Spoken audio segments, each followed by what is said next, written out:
एक मुख्य वक्ता एवं मुख्य अतिथि जी भी अपनी बात रखेंगे।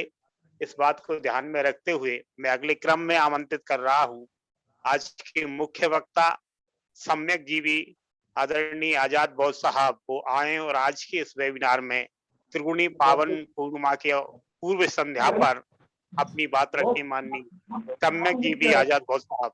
जी बहुत बहुत साधुवाद माननीय संचालक महोदय। समय काफी कम है तो मैं कम ही समय में अपनी बात रखने की कोशिश करूंगा। तो सभी महामानवों को मैं अभिवादन करता हूं। आज की मीटिंग में उपस्थित सभी अतिथियों को भी मेरा सादर जय भीम, नमो बुद्धाय। आज तथागत गौतम बुद्ध की जयंती की पूर्व संध्या पर आज हमने वेबिनार रखी है। तो मैं सभी को बुद्ध पूर्णिमा की बहुत बहुत मंगल कामनाएं देता हूं।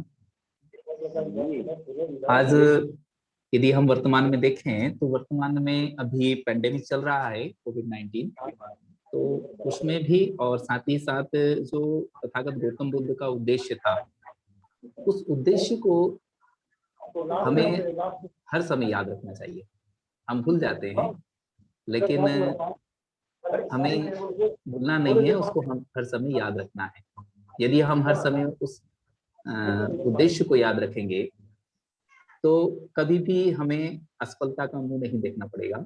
जो हम असफल होते हैं वो इसी कारण होते हैं कि हम हमारे महामानवों के जो उद्देश्य होते हैं उन उद्देश्यों को हम दरकिनार कर देते हैं और भूल जाते हैं।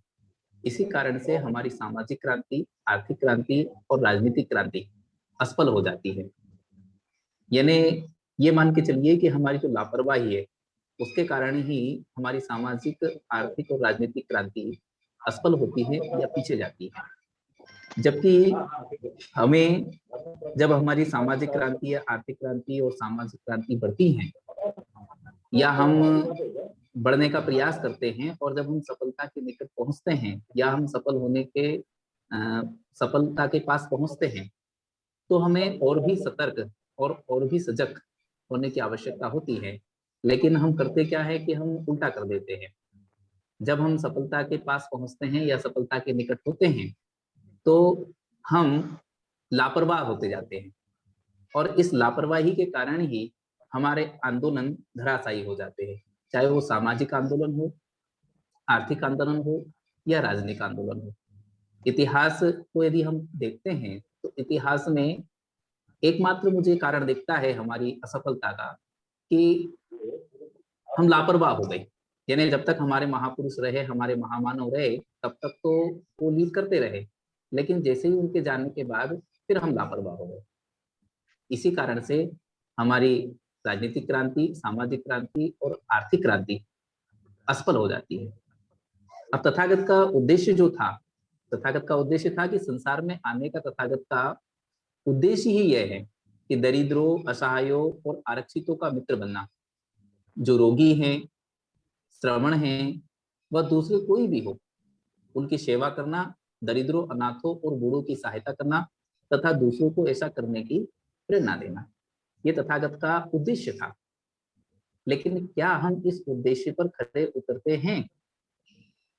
इस प्रश्न को भी हमें हमेशा याद रखना चाहिए कि क्या तथागत के उद्देश्य पे हम खरे उतर रहे हैं। यदि नहीं उतर रहे हैं तो उसका हल हमें खोजना चाहिए या हमें प्रयास करना चाहिए। जब तक हमारे मन में प्रश्न उत्पन्न नहीं होंगे तब तक हम उसका हल खोजने की कोशिश भी नहीं करेंगे, और जब हल खोजने की कोशिश नहीं करेंगे तो फिर हम उसके अनुसार कार्य भी नहीं करेंगे, और जब उसके अनुसार कार्य नहीं करेंगे तो हमारे जो अनुकूल परिणाम आने चाहिए वो अनुकूल परिणाम भी हमें प्राप्त नहीं होंगे।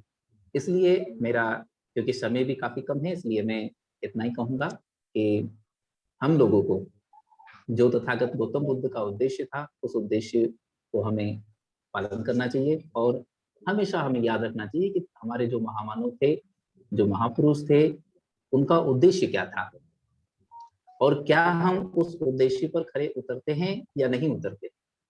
ये प्रश्न हमें हमेशा याद रखना चाहिए और यदि हम नहीं उतरते हैं तो उस पे खरा उतरने का हमें प्रयास करना चाहिए। यदि आप ऐसा करेंगे तो हमेशा सफल होंगे।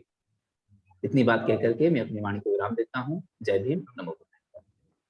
बहुत बहुत साधुवाद माननीय आजाद बौद्ध साहब सम्यक जीवी जी, आपने बहुत ही कम शब्दों में